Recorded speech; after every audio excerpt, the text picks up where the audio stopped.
first part of the flight, you have to tell your computer and your plane's computer what you're going to be doing.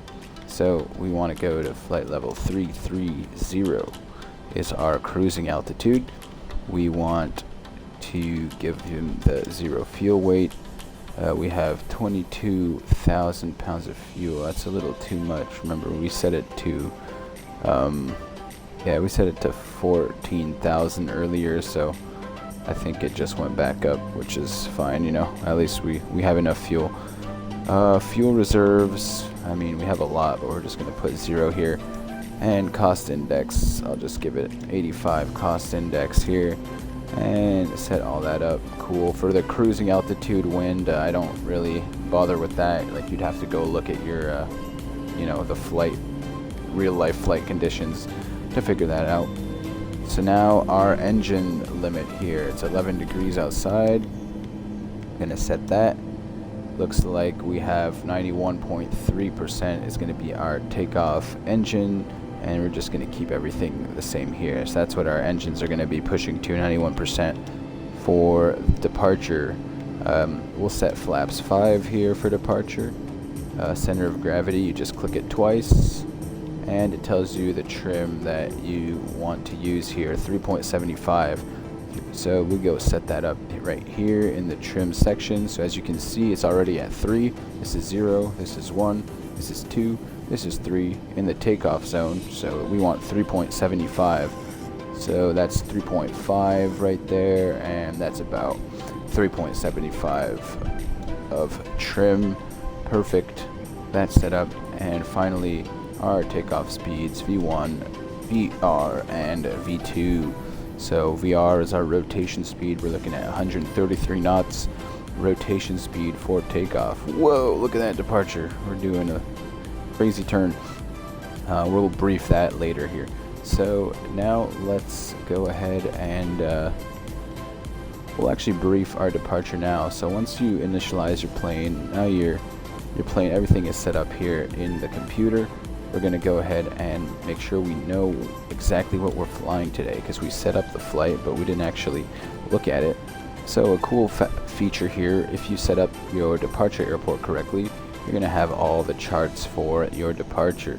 So what we want to see now is our SIDs. So actually we don't know which runway they're going to give us for departure. So let's get clearance first in our clearance here. So let's go ahead and look at what the SID looks like from runway 32 left. So yeah, it's exactly what we saw on the FMC before. I was wondering if we actually had to do that crazy turn. It looks like we do have to do that crazy turn, guys. So it looks like we're going to be taking off 32 left here, which is a nice long runway, and climbing up to 500 feet and making a nice big left turn this way at or above 3,000. And I don't remember Pan S1 being our departure. Let me see. We had Minak. Okay, there's the Minak departure. Wait, what? Oh yeah, Minak 4. There we go. Cool. And Minak 4. So we're taking. So yeah, we're gonna be making a big left turn right after departure, flying. So auto throttle is already on. I like to maintain about 220 knots after departure unless there's a restriction, which we didn't see any restriction on our SID. Set your heading to runway heading. So we know we're taking off from runway 32 here, so runway heading is going to be just about 320. Looks like it's about 322. There we go. We're parallel with the runway. And altitude, they cleared us up directly to 33,000. No altitude restrictions. So we're going straight up to 33,000, guys, right after departure. We don't have to hold at any lower altitude. If we did, they'd tell us, or we'd see it on our SID. So it looks like we are on the southeastern side of the airport. So if I go back to my ground chart, that means that we're right about here. So looks like we're at apron 1 or 2. And the pushback should stop very shortly. Look at that. Puts us right on the taxi. Right on the taxi line. It's better than Flight Sim 2020. And it looks like we're done. Pushback tug gonna go away. Yep, cool. So we have done our pushback. Gonna go back to the clearance and request taxi IFR, and let's look at what they give us. Ready to taxi 22 left, or 32 left. 32 left. Echo 1, Charlie 1, 32. 4, 3, 2, and 1. Whiskey 1. Okay, pretty simple. So we're gonna acknowledge that taxi clearance. They'll read it back one more time, and you guys can see to runway 32 left. Here we go. While we start our taxi, don't forget to set your flaps here. So we're gonna set flaps 1, 2, and 5. Flaps are set to 5. That's our takeoff flaps, and we're also gonna set our auto brake to ejected takeoff in case we need to abort takeoff for some reason. That's gonna be our brakes are gonna automatically brake for us. And all the lights are on. So now we taxi. Thank you for watching this, guys. Hope you enjoyed the first part of this tutorial, just the takeoff setup. We're gonna have a nice little flight here. We're gonna go through the takeoff procedure. And just looking at my chart here, I'm actually gonna bring it up a little bit bigger here so we can look at that. And making a left turn here. This is Echo 1 and into Charlie 1. Up this ATC box and contact the tower and request IFR clearance. Takeoff clearance. Vertical speed and LNAV on directly now. So right after departure, once I get to 500 feet, I'm directly going to turn autopilot on and let the plane fly itself. So let's do it. We're looking at 91% and 133 for the takeoff rotation speed. Engines are stable and takeoff thrust is set here. We should be seeing the engines go up to 91.3, giving it some down trim. Looks like we're only holding at 87. Should be going up to 91. There we go. Push the engines up a little bit. A little bit less is fine. Here we are, 125, trying to hold that center line, and gonna rotate right about now. Alright, and positive rate. Gear up. So here we are climbing, and right when we get through 500 feet, autopilot is gonna come on. Oh, just got to trim up a little bit. And autopilot on, and we're going to be making that left turn now. And they told us to contact departure, so we're going to acknowledge that handoff here. 5 for Japan, 2209er. And making that left turn directly after our takeoff. Look at that. Ooh, we got looks like a baseball field down there and a track and field. And pretty cool departure out of Osaka, guys. Big left turn and still climbing now. So gonna wait till we finish this turn, and we're gonna put our flaps back up here. Let's contact departure and be on our way. Kansai departure Japan 2209er is passing 2,600 feet, climbing FL 330. 902 radar contact continue. Alright, altimeter is the same, and they told us to continue, so we are just making that left turn that we saw.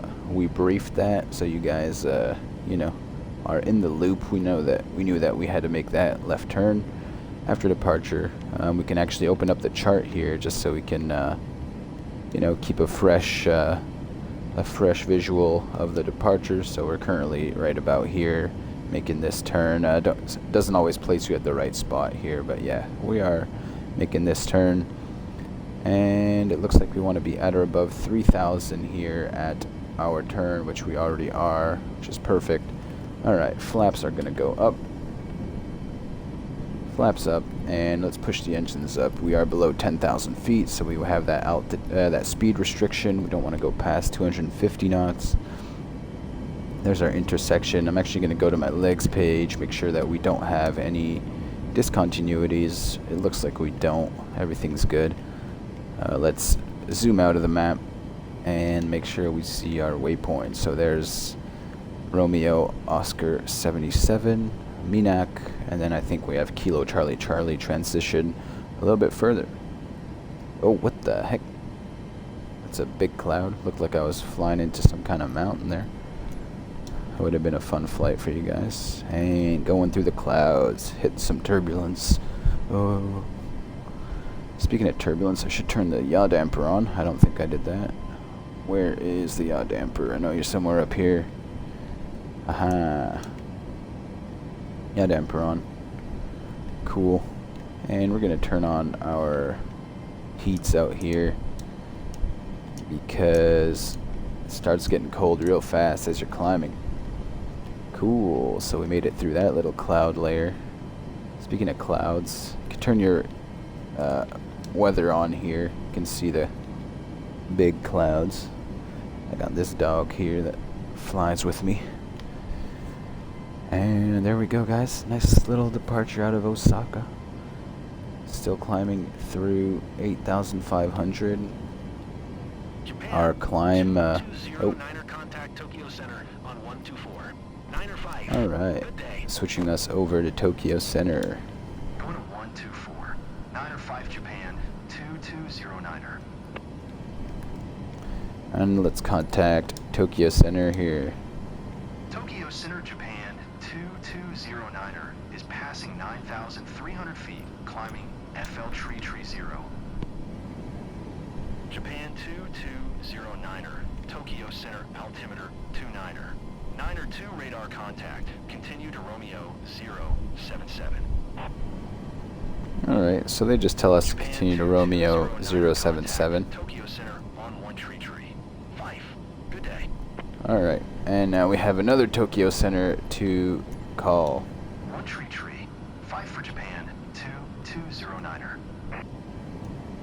And here we are on Romeo Oscar 77. It looks like we're going to be making that left turn now on the Minak 4 to a heading of about 78 degrees here. There we go, making that left turn now as we expected. And wow, we can see Japan down below looking nice. Starting to get used to flying this 737 for you guys, making a lot of tutorials. Hope you guys enjoy it and that you can get flying this thing good for your career modes and even just your free flight modes. Look at that, we got a nice flight going. So we did pass through 10,000 about a minute ago, so that means that we don't have that altitude speed restriction anymore, so we're just gonna go ahead and push our engines a bit faster here. And as you can see, the number in green here is your climb rate determined by your FMC here. If I go to the initiation page and the performance page and the N1 limit page, the climb page, oh, we can't see it. I'm not sure where to go to see it, but we can reduce our climb rate, but I like our current climb rate here. And it looks like we're actually having trouble speeding up, so we're gonna put the vertical speed down here and let the plane speed up a bit before we put it back up. So yeah, that's pretty much it, guys. Full takeoff tutorial, and we will be back for the landing shortly. I'm gonna end the takeoff portion here and be back with you guys for the landing in a few minutes. Alright everybody, we are now descending into Seidan, Japan, I think it was. And let's get this approach briefed. So we have our approach chart here telling us that we want to be at or above 13,000 at outlet. So we started descending a little bit late, unfortunately. We are definitely above 13,000 feet here, but we're just coming out of 31,000, so I'm gonna have to make sure that I'm above all that I'm making my altitudes here, but you know, it's always at or above, so we're fine. We're coming here through Ribbon, Orchid, 5,000, Snook, and then we're coming down this way, Topaz, where we have an altitude restriction of altitude, I keep messing that up. We have a speed restriction of 230 knots at Topaz, and then it looks like at Parade we want to be at or above 1,500 feet. Every time you're at or above something, you know, it's good to be, you know, you want to plan to be at that altitude, you know, as much as you can. So we are currently trying to slow down and descend. As you can see, it looks like we are, this green arc tells you when you're going to be at your altitude here. So yeah, we are way too high right now. So I wanted to be at 1,500, so we're going to have to either really start descending quickly. We're going to put this up a little bit more, and we're going to just try to slow this thing down. We're going to put some speed brakes to help us slow down. Unfortunately, yeah, the ATC didn't give us, didn't slow us down or make us descend fast enough. So, yeah, we are a little bit slow on arrival. Looks like it's getting to be nighttime in Japan. What's the time in Japan right now? I feel like it's daytime over there. 4:57 p.m. Yeah, I don't think we're on Zulu time. Wait, I'm gonna set it to Zulu time. I have a binding for it. Or are we on Zulu time? When's the sunset in Japan? Let me see this. Japan sunset 5:40 p.m. Okay, yeah, so sunset's early in Japan. So I guess this makes sense. I guess the sun is kind of setting, but it should still be another hour or so. Trying to set my binding here. So yeah, we are trying to descend, guys, but it looks like we're going to be a little bit high. While we're here, let's brief our ILS approach. So we got to open, first things first, the ILS chart here. We're coming in on ILS runway 27. Here we go, ILS 27 here. And the ILS code frequency is 111.7. We're going to go set that down here. Here we have our ILS 111.70, and we put it to active.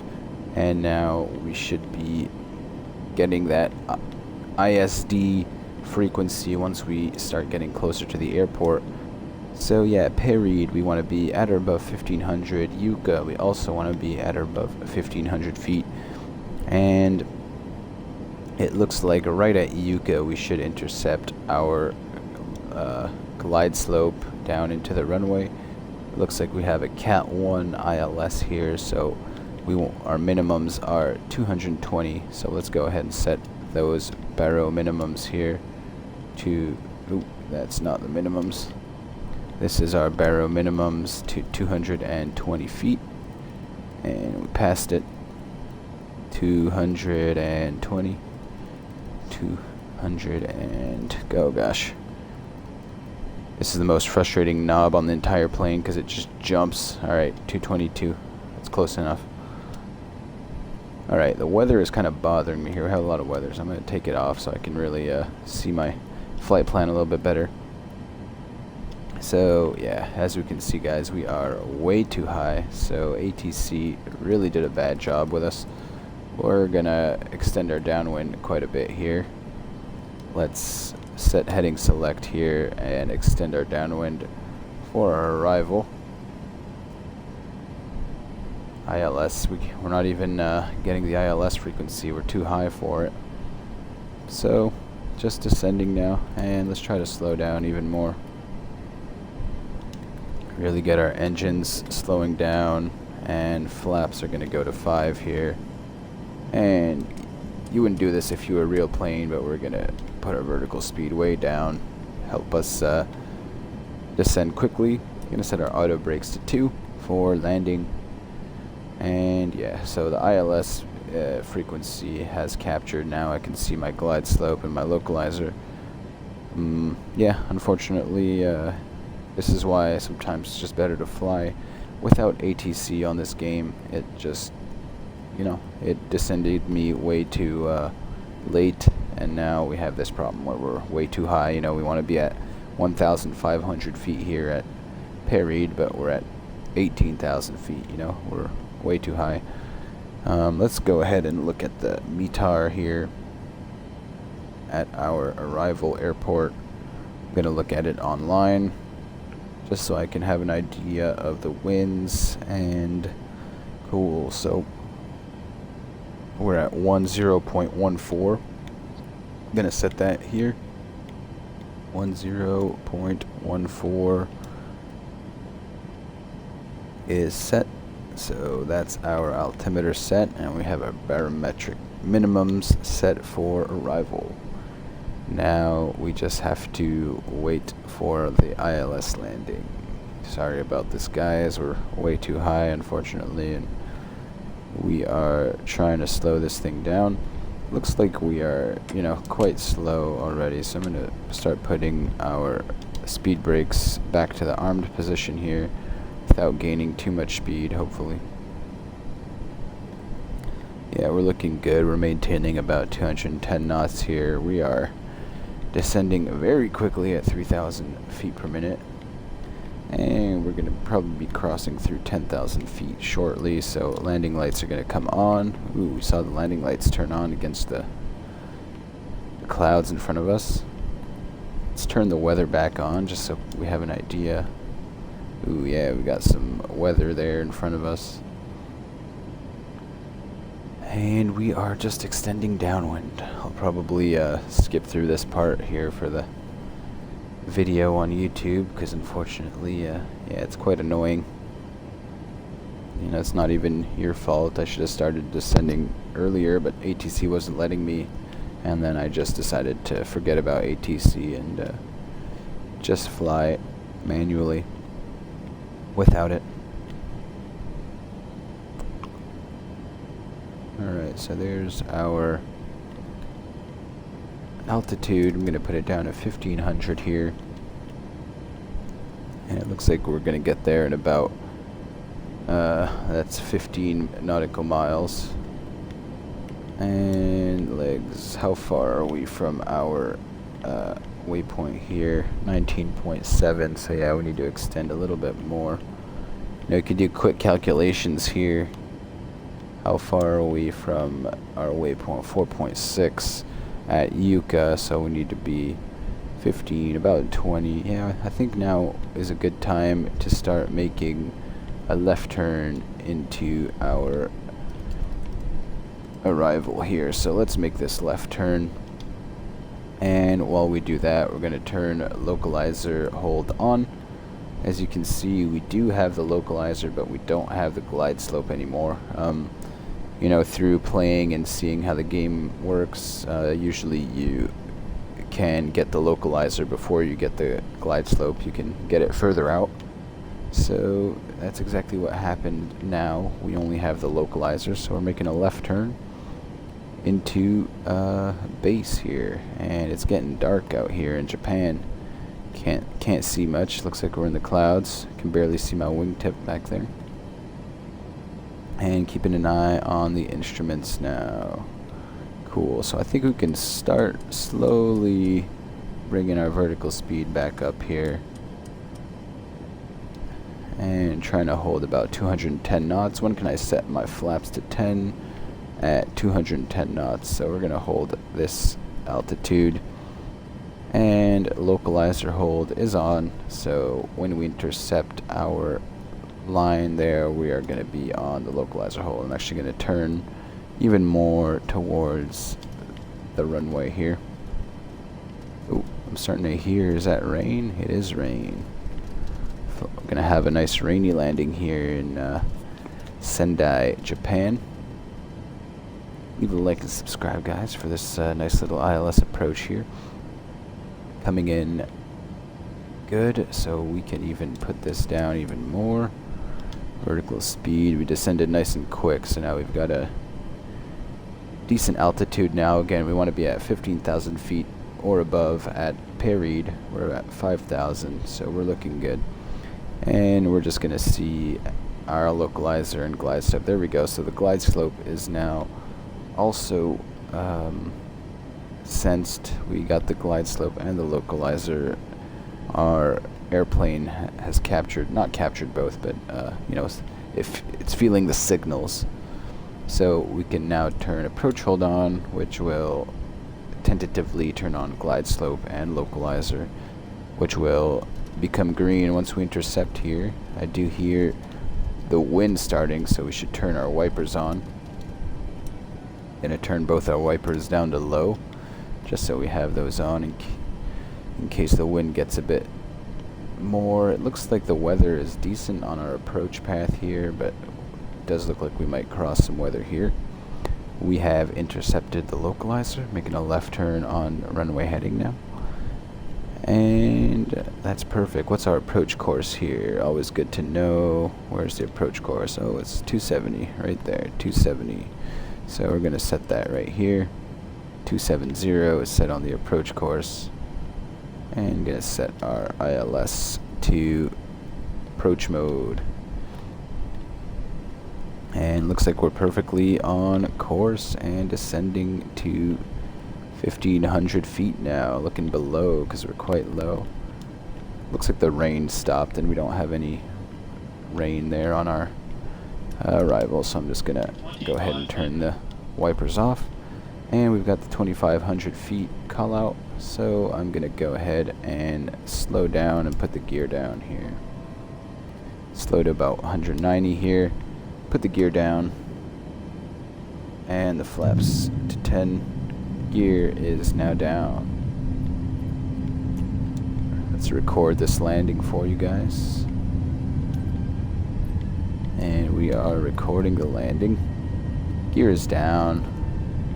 Flaps are at 10. We're going to go ahead and put our initialize our landing. We forgot about that. So we'll land at flaps 30, 138 knots.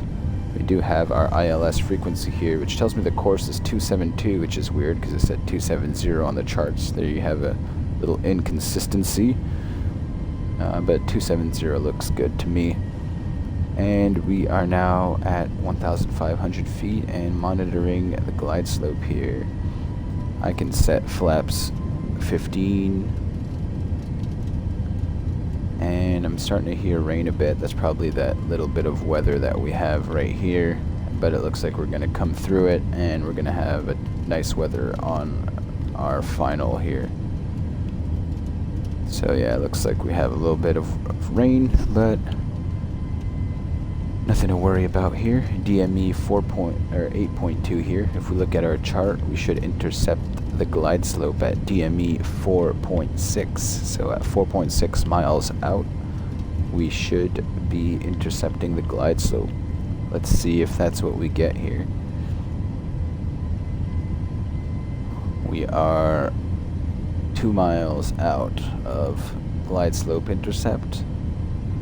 Let's keep looking, making sure that we do intercept. We've got, I think I see the runway here through the clouds. Is that the runway? I'm not sure, but must be. I don't know what else it would be. Alright, here comes the glide slope. So let's go ahead and slow down to 160 knots here. And put the flaps down to 30. Flaps are set to 30 here. Glide slope's coming down again. We're expecting it at 4.2 miles out, or actually, sorry, 4.4 miles out, which we are right there, and we've intercepted the glide slope. The glide slope is green. We are fully established, and runway is in sight there. Coming into Sendai, Japan. Gonna go ahead and take a look at the airport chart here, if I can, real quick. Airport ground chart. We're coming in on runway 27, and it looks like the apron is close here, East Terminal. So I'm actually gonna turn my braking on to maximum braking because we want to brake quickly so we can get an early exit and get close to the terminal. And we are at 160, gonna slow down to 150 here. Gear is down, flaps down, speed brakes are armed. Gonna get my feet on my rudder pedals here. Looks like we're a little bit offset of the runway, which is fine. We do have a nice big crosswind here pushing us to the left. Gonna turn auto throttle off. 500.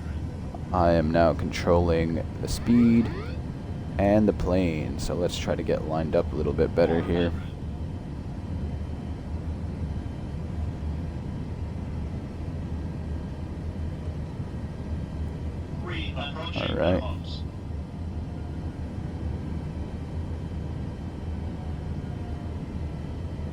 100.